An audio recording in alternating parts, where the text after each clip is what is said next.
Hi guys, welcome to DB Automotive. My name is Brian James and this is a channel dedicated to, well, restoring of cars. My main love are these Clubman style cars that are behind me, but I do have other projects on the go. We'll get into that later. I've got a bit of an update. Don't forget to look up the Fraser Club and the Fraser 5000, which is happening at the beginning of next year. I run 5,000 kilometres around New Zealand. I do hope to get going on it with this car, hence the reason why I'm moving forward on a lot of little bits and pieces. Now, I have to apologise. I've been incredibly lazy in the past week and I haven't done a hell of a lot. You can see I've now got wheels on it and guards. They're just being dummy fitted at the moment. The wheels are Nanking AR1s, sorry, the tyres are Nanking AR1s, and the wheels are Black Racing. I know that there's a lot of people that don't particularly like the larger rim style on Clubmans, but I personally do like that. Not that I'm against, say, a 13-inch or a 14-inch. I think they look equally as well. It's just not my thing.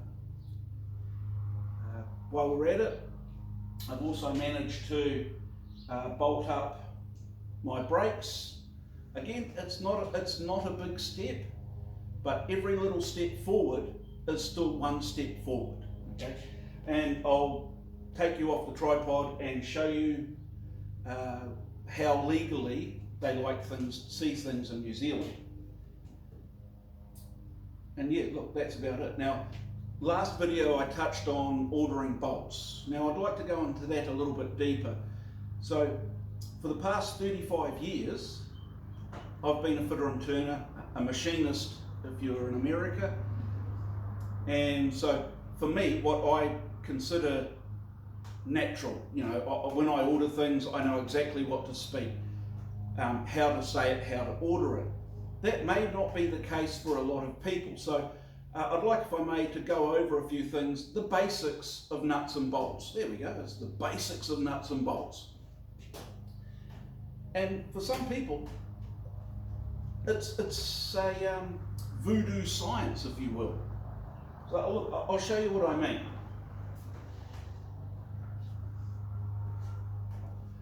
So I have two bolts here. This one is Imperial, that is quarter UNF. This one is M6, 6mm. Now, just looking at them, you're not going to be able to tell the difference. When you measure them, one measures at 6mm, obviously that would be the 6mm bolt, and the other one measures at 6.4, that's quarter inch. Now, how do you measure them? Well, I'm glad you asked.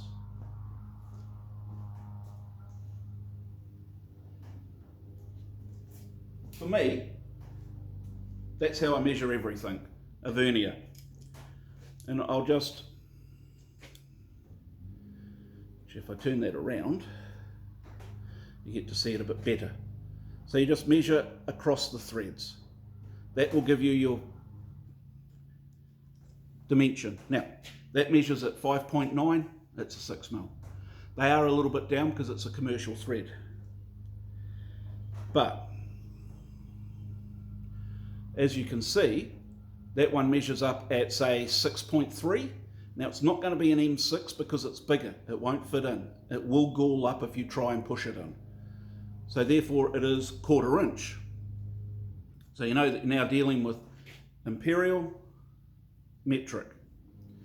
Now, when you come to order these, let's just say that you want a whole load of metric bolts. Okay, that's cool. Lots of people do. If I get like this, we can see it a bit better. So that's our M6. Now, how do you order it? Okay, well, I want an M6. Now, I don't know if you can see that, but that is M6 by 25. From the head of your bolt, the inside head of your bolt, to the outer of your thread is what you measure and ask for. So I want M6 by 25 bolts. button heads, bolts, cap screws, that's entirely up to you to how you want it. Now, if you're faced with a problem of, say, wanting to know what the bolts are, you can measure the thread. Now, Imperial bolts have TPI. That equates to threads per inch. So over a given measured inch, or 25.4, but over 1 inch, there's the amount of threads that are in there. For a 1/4 inch UNF, that's 28 TPI. When we're looking at M6, that is a pitch. And so the pitch is from the crest of the one thread to the crest of the other thread. So for M6, it is 1 mil pitch. You don't have M6 by 1 TPI. Okay, that doesn't work. And the guys behind the counter will quite likely laugh at you and maybe correct you if they're nice and polite, or just laugh at you and think, yeah, right. Okay, so again, you can double check things.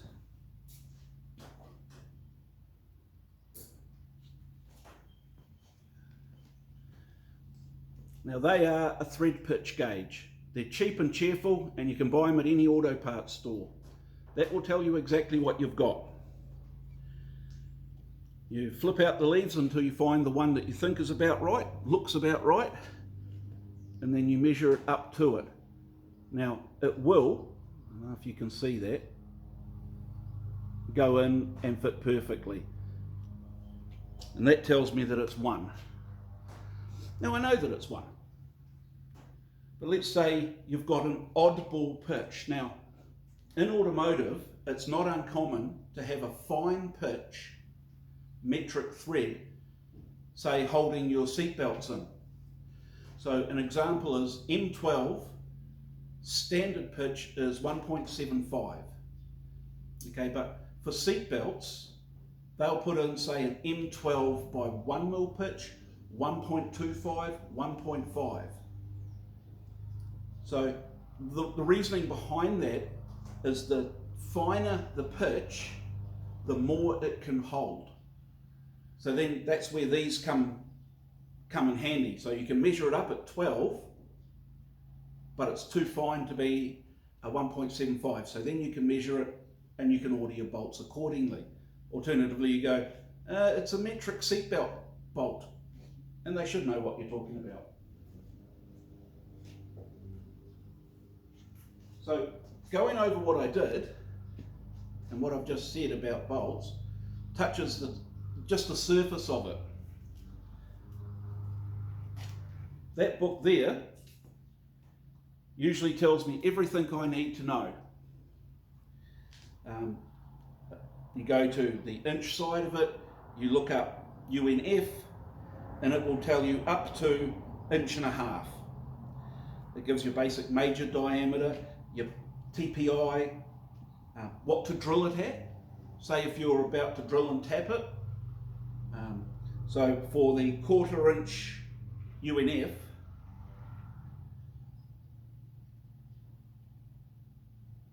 section minor diameter, crap, it's in decimal. I need a calculator to calculate it out. Sorry, but it does tell you that, and we can go into that sort of thing later on. But as you can see, there's over 230 pages just on threads and fastenings. The bonus about this little book is that if you don't have a thread pitch gauge, it comes with this handy dandy little gauge that will tell you everything you need to know in a quick bind. Very useful. I have all the proper equipment. Most of it's used. It's not accurate enough to be used in my job, but it's perfectly fine for working here in the shed.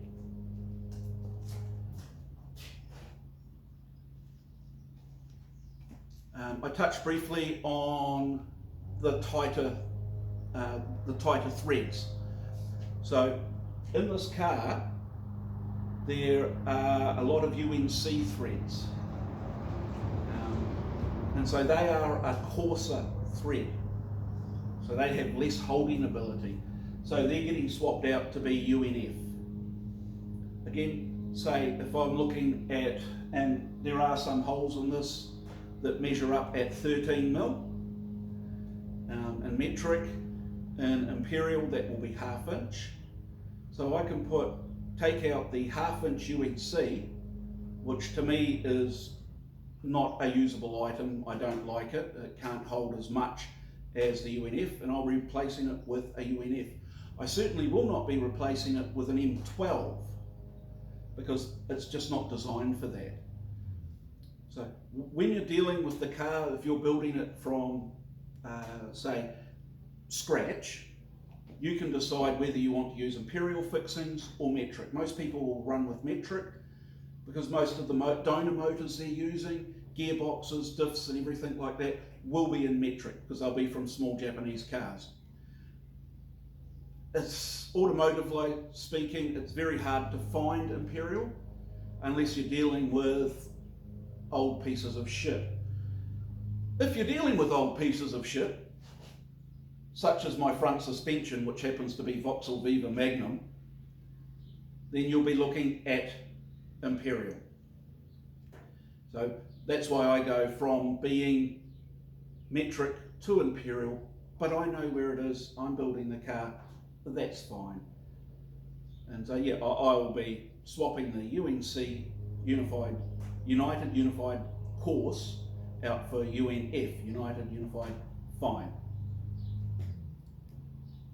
Touching on if you're dealing with old pieces of shit, if you're really unlucky, you'll also be dealing with BSW, BSF, BSPT, BSP, BSPF. Look, I'm not just dragging letters out of the alphabet and telling you them. They actually all do mean something. They certainly mean something to me. So, yeah, it's a big thing. Anyway, so we've touched on Fraser 5000, threads. I certainly wouldn't mind going deeper into it. Look, when I train apprentices, I spend almost half a day trying to get threads sorted out into their head. So a couple of minutes isn't going to do much, but I hope that it does help you a little bit. The other thing I got in the mail the other day are a set of zip tie cutters. These are cool. Let me show you. Pocket those. Most people will just have a good old pair of side cutters. There's your zip tie. You don't want the big taily thing hanging out because it looks ugly. Give it a cut. There we go. Isn't that brilliant? What you've left with is this little sharp razor-like edge that when you're reaching down into your engine bay is designed to perfectly cut open your forearm. So you add blood as a lubricant to your motor. Now, for most people, that's not a great thing. That's where these come in handy. They're flush cutters. You drop it right down, and then you can see you don't get to cut yourself or the mechanics that's working on your car. Highly recommend these. Dirt cheap. Okay, $5 from Wish. They're only cutting plastic, they'll be fine. Speaking of that certain Chinese mail order website, remember how I say that I like to buy things overseas because they're cheaper? Well, I got a package in the other day, so let me show you what I got. We got tail lights, LED tail lights. I like the round ones.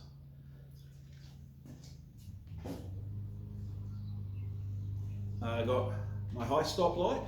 Now I know that it's not the big long super bright LED tail stop high stop light that you can normally get, but as you can see I have really nowhere to put one of those style. So this little style, perfect for what I want to do.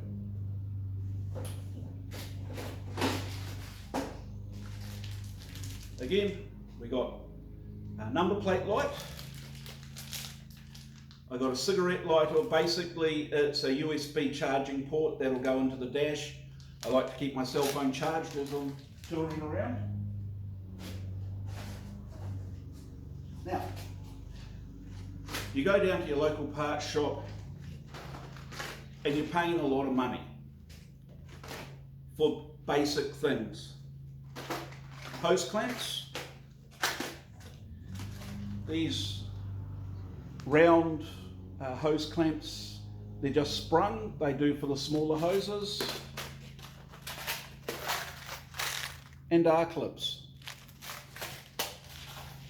So the price of those, which is like less than $10 each, your local parts store is going to charge you $10 just for one hose clamp. Maybe not so much, but you get the idea. I can get boxes of this stuff sent over because it's not urgent at the moment. I don't particularly need it. It doesn't cost a hell of a lot of money. When I am touring around New Zealand, I will have a toolkit with me, which will have a smaller selection of things exactly like this to help me get myself out of trouble. I don't anticipate it, but it's good to know it's there if you haven't anyway. The other thing I've got are those. They will be for holding on all my pedals. I've already put a couple in, so I'll show you in a second. Now I know most people rivet them. I don't like that. I like to be able to dismantle stuff. That makes it easier to work on. Say if I'm coming home, I can blow out the sides, I can take everything apart. I'm not doing rivets and that. Makes it easier to clean. And I just prefer the look, to be brutally honest. Rivets are fine, but I prefer to see them bolted on. That's my personal preference. So what I'll do is I'll just grab you for a second and I'll show you. While I'm at it, I'll also show you what I mean by having two threads sticking out from the nut, which is a legal requirement in New Zealand. So we can see that after what I've done bolting up my master cylinders. Okay, cool.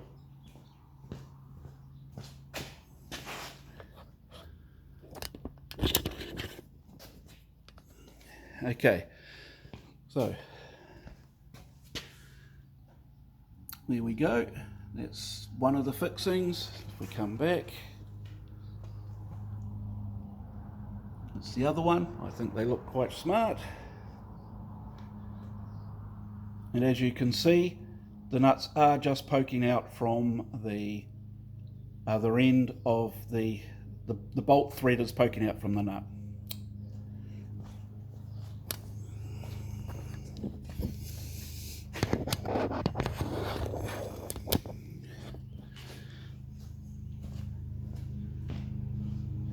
Okay, I've waffled on long enough for the day. I'll let you get back to it. If you like what you see, please hit like and subscribe. I'm always happy to answer any questions that you may have. Until next time, you have a great day. Bye-bye.